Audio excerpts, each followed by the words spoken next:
Good evening. The News Gang is here. Tonight, the State House Super Summit after BBI Super Tuesday. What's the plan from the big house? 41 versus 2 so far. Did the Kagrans do the magic or what? Also, who moved the mountain? The central question of how the region turned green in just weeks. Plus, will the DP hit the campaign train or will DBI just be a side hustle? We take a look at the BBI politics all round. Yvonne takes on the little boxes where everybody fits in these days. Gashuri punches into the State House Summit looking for cowards and last bullets. The kicker goes under the radar with the other side of Kenya. And on the angle tonight, a call back to the basics.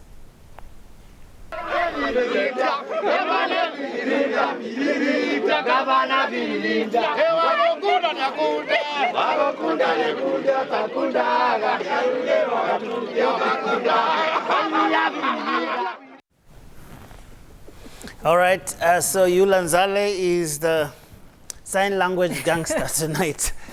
Let's start this show. Firirida, Gashuri, that is the dance that marked the victories, if you can call them that we saw, especially in the mountain region, after BBI basically roared past that threshold in a matter of one day. Super Tuesday it was called. I don't know whether you start with explaining Firirida or you want to just go straight to that. I think debate. For purposes of this discussion and for the sake of Yvonne, who unfortunately is not in a skirt, as would be required for you to participate in a Firirida dance. I am in one, but that's neither here nor there. Yeah. It doesn't have pleats, I'm sorry. It doesn't have pleats. That song, by the way, has become very popular, yet it's a song that is about 35, 36 years old. The singer is a gentleman called Dick Munyonyi. He had actually a more popular song than Firirida, but somebody recorded it and put it on TikTok and it went viral. Interestingly, it has become now the face of victory for the 10 Mount Kenya County assemblies after passing the BBI bill. And actually, most likely you're going to see it being played over and over in the Mount Kenya region in the BBI popularization meetings. I will come back to the dance in a moment. Yeah, but but be it as it may, I wanted us to go to State House, then we'll come to the mountain. To the Firirida dance. Yeah, we'll come to the mountain. No. If we go on like this, you will start showing us how it is done. But and then, I thought the next question was going to be citing relevant examples. Explain, please perform. Illustrations. You want to do the explainer tonight? Be my guest. I would have done an explainer. But ladies and gentlemen, we really have to start where we must. And by the way, Jamila is soon going to be here, so perhaps just one more week. But State House, today we saw some rather interesting images where we saw basically what you could call the face of the BBI push that we have seen over the last couple of weeks and coming together almost to give a victory statement. Linus? This was nothing short of a victory parade by the senior politicians that have been behind the BBI campaign. It is a good day for them. It's been a very, very good week for them. It has gone better, I think, than they had expected. Remember, there was a big scare in Baringo for BBI proponents because Baringo nearly went really, really wrong. And then there was that close vote in can I call it close, but not very close, but divided vote in Nakuru County. What we saw today at the State House, Nairobi, is the claiming of the victory for the events that took place on Tuesday. This was a moment of saying... Someone had to own it. Somebody had to own it, and they now wanted to collectively own it and say, this is ours. And they're announcing the next steps. The team at the State House is quite energized, very energized because of the big victory of Tuesday. And that's why you see the announcement that they'll have another meeting on the 9th, a consultative meeting that will bring together MCAs, members of parliament. It sounds to me like another Bomas of Kenya session, where they'll basically, again, crow very loudly that we won and we are going to win in the referendum. I think the purpose of today's meeting was to not just focus ahead, but also to take advantage of the momentum generated by the events of Tuesday. That map, it was somewhere, it is all green. That is something massive. Like I'm saying, it went better than they possibly expected. Because one would have thought, with all the projections that had been made, there'll be tighter races in some of the counties, and there could be victories for the no voice. But as at this evening, Joe, it is 41? 41 and 2. 2. Yeah, two. so 43 in total that have participated. 43 in total have participated, 2 have voted no, and 41 have voted yes. That should have made the State House meeting that was held today quite a happy event. And interesting, they have this joint statement read by Gideon Moy, the KANU chairman. Coincidence, Gashuri? Should we read more into what we saw there, or someone had to read it and it just happened to be him? Nothing like coincidence. It was obviously well planned, and there's a reason for that, I would think. Number one, Baringo County, the county where Senator Gideon Moy comes from, is among the two that have so far rejected the bill, though, as Linus likes to say, there's a VAR on the Baringo one. The Cabinet High Court has issued a stay order on the implementation of the County Assembly resolution. Actually, the judge in that conservatory order has restrained and prohibited both houses of parliament from acting on the said resolution, with proponents of the bill maintaining that public participation should have been conducted to allow for passage of the bill. So whether the vote will be annulled and the County Assembly forced to go back to it, it's a question of image and the perception. Yeah. You can imagine what would have happened. It wasn't a straight victory, yes. It wasn't a straight victory. You can imagine what would have happened if all the other county assemblies were to approve the bill and only Baringo County Assembly rejects the bill where the senator comes from. So I thought it was a well-defined move. You read it so that you also give it the impression that you're still in it, despite what we saw in the region generally. And the region generally, I mean, because there was also a sense that, perhaps in the Rift Valley, the BBI would have a problem in those counties. But, I mean, we've seen, for example, we saw West Pokot, we have seen Bomet, we've seen Kericho, and now, Baringo, who knows how it might go. But essentially, it is not a clean sweep for the no side, as it were, in those counties as was expected. Absolutely. And also, it is important to note that President Uhuru Kenyatta, who was the host of this parade, the BBI parade, so to say, did not speak. Raila Odinga, the ODM leader, didn't speak. Only Gideon Moy read that statement. And no questions, because actually we were sent footage. We didn't have teams covering that event. It would have been interesting to be there and ask a few questions, but that opportunity was not granted. But it is important also to look at what they were saying. Other than congratulating the county assemblies, also now telling members of the National Assembly and the Senate that now the ball is in your court, and ultimately moving forward to the electorate in the civic education. Yesterday, the BBI Secretariat said that they will divide this team. They will divide the campaigns into about 10 teams, each headed by a senior politician. And I would think the senior politicians that they were speaking about, the 7 of them were paraded at State House. Yeah. So clearly looks like each of the leaders will play a key role in moving the bill. But it's also important to note that these 7 leaders were also very instrumental in lobbying their county assemblies, their respective county assemblies, and the members of their parties to vote for the bill. So kind of a concerted effort, so to say. But while at it is also important to note that the same building, same venue is where the deputy president was for the cabinet meeting. Earlier, and shortly after, this news conference happened.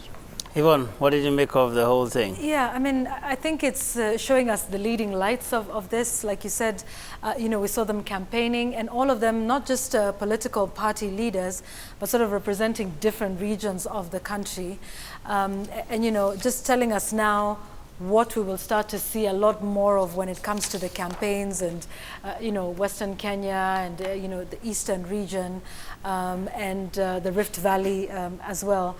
And then also interestingly that the two, you know, proponents of the handshake, you know, the ones who shook their hands, not saying anything, because remember the message that they've been trying to put across over the last couple of weeks is that you know, this referendum push is not about 2022, it's not about Uhuru Kenyatta, it's not about Raila Odinga. Let's separate this from 2022.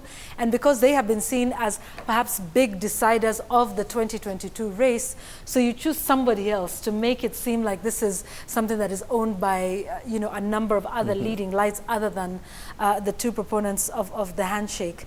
It was a party leaders sort of meeting.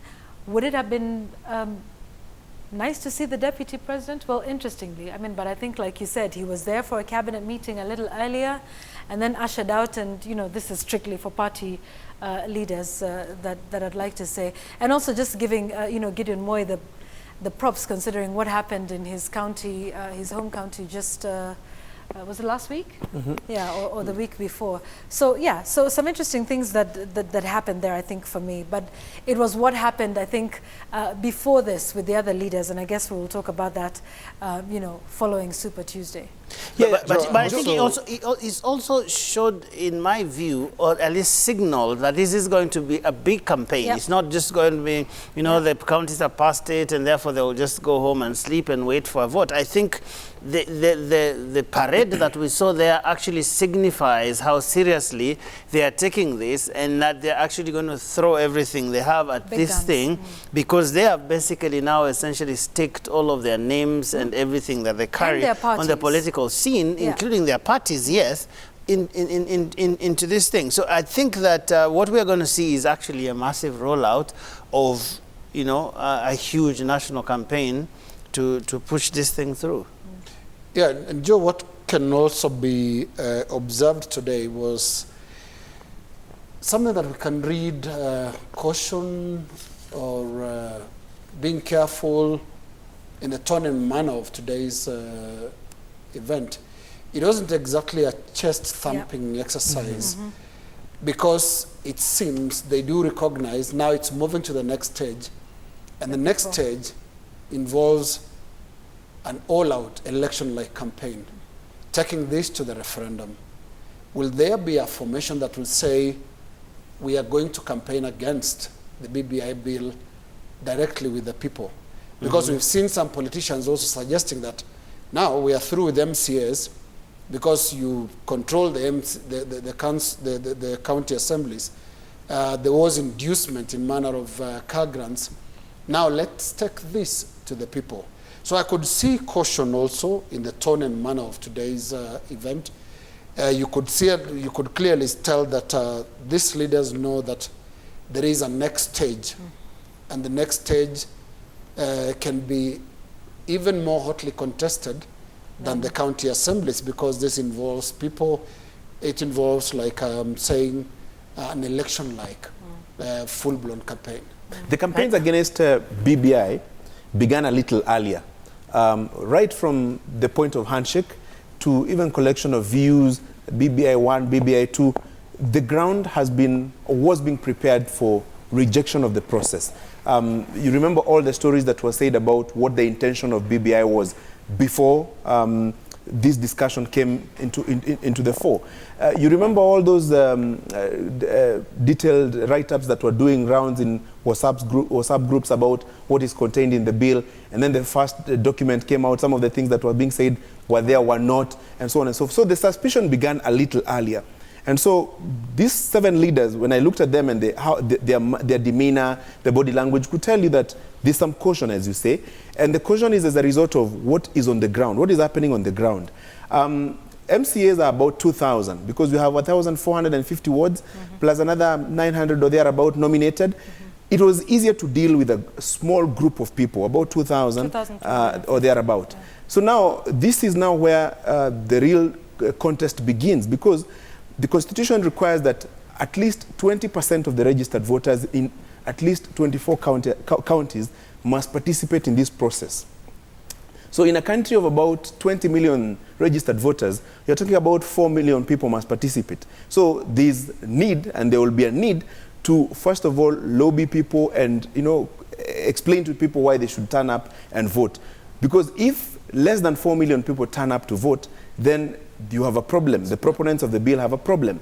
And if these 4 million people turn up, for example, and they don't get the majority number in terms of approving the bill, they also have a problem. So it's a twofold contest. One, mobilize people to turn up and vote. And number two, make sure that they vote in favor of the document.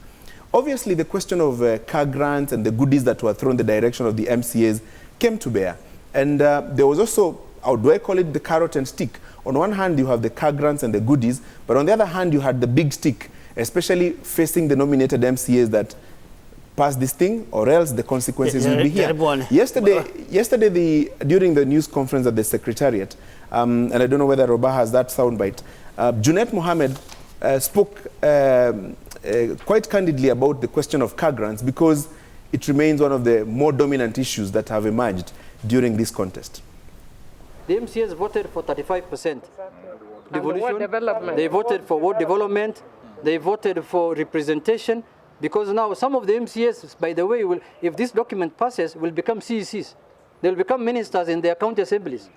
The MCAs are enlightened nowadays. Yeah, they are not like those previous people. They know what they are doing. This issue of car grant, this is neither here nor there. What's a car grant of 2 million shillings, by the way, if I may ask? It's not about that. It's about what contains in that document.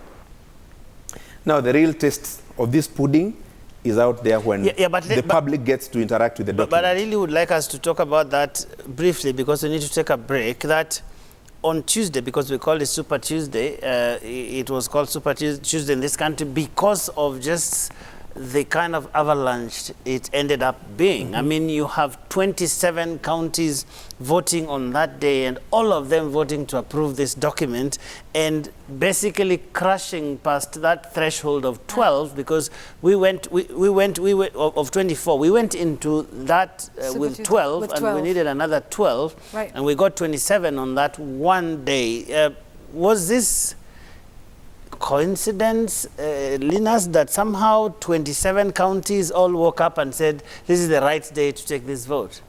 In politics, there are no coincidences. Everything, including an event like this, of these proportions, must be well thought out. And you could tell it was not going to be a coincidence, just going by the remarks of the leaders or the promoters of the BBI. The ODM leader Raila Odinga was on Sunday talking of Super Tuesday, creating that anticipation that look forward to Tuesday. How this was designed, obviously, was also to create this shock and awe effect. And you can see how it looks like in the map. A map that started with dots of green and one red that was, Baringo happens to be, in terms of landmass, almost the size of Siaya and some of your and then it is long. Counties. It is long. It's long. So it was actually in terms of landmass. It stood out. It stood out. And then you have this 27 coming in and all are green. It has that dramatic effect.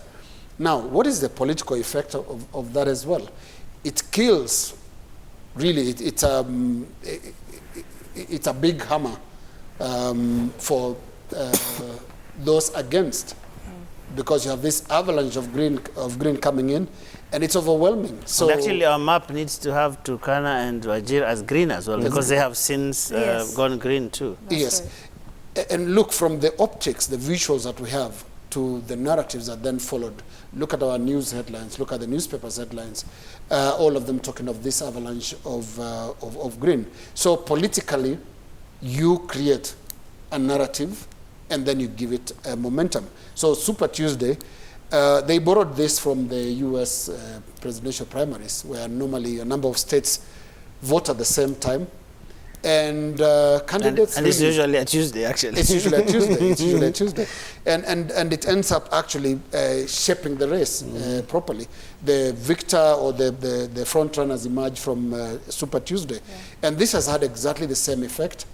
By end of business on Tuesday, whoever had opinions against BBI, the bill in the counties, had absolutely no chance, because it was so many green against one red. And Joe, lastly, it was also a statement of intent. There's some, what I would call counties of interest on that particular day. It is not a coincidence that 9 county assemblies from the Mount Kenya region voted on the same day and all approved. Yeah. It was probably to respond to the statement by Senator for Murang'a, Irongo Kang'ata, that there was a concern on the acceptability of the proposals of the Constitution Amendment Bill in the Mount Kenya region. And even before that, you could hear that this is the day to confirm a few things. There's some sound bites. I don't know whether Roba has them as we go for a break. Ngunjiri Wambogo and the woman representative for Laikipia County said something yesterday during that news conference that I found quite interesting, if Roba can play. Ikifika bunge, we can comfortably say we have the numbers. And the next step will be as easy as expected. The tough part was yesterday. It's a day they said we have numbers for Kiambu, ikashindikana. We have numbers in Nairobi, ikashindikana. Wakasema we have numbers for the county assemblies, ikashindikana. National Assembly, they are also selling the same propaganda. We have the numbers. We want to tell them, wait for the next hurricane, because you know who are the true people. And I especially want to thank the members of the County Assembly of the 10 counties of Mount Kenya region, even as I thank the members of the County Assembly of all the 47 counties. Thank you for proving that His Excellency the President is still the political leader of Mount Kenya region, as much as he is the President of the Republic of Kenya. Does that sound like what happened in Sagana? Most definitely. But now the question is, where is the contest? What was the contest? Was it easy to get the county assemblies to approve? I would say yes. Where is the next contest? The public. Because now you have to go out there and explain to people that your county assembly members did this, and so follow suit. The explanation must also be on the benefits. And you will see a scenario where each of these leaders who have been appointed to lead campaigns will probably divide the document in a manner likely to suggest that it benefits Region A, Region B, Region C, Region D in such and such a way. Tailor-make the document for the regions. But the question of who the opposition is remains outstanding. Why? And we will discuss that. Yeah. So we need to tailor-make the break as well. Yeah. So let's go for the break, and then we'll be back. NewsGang will be right back.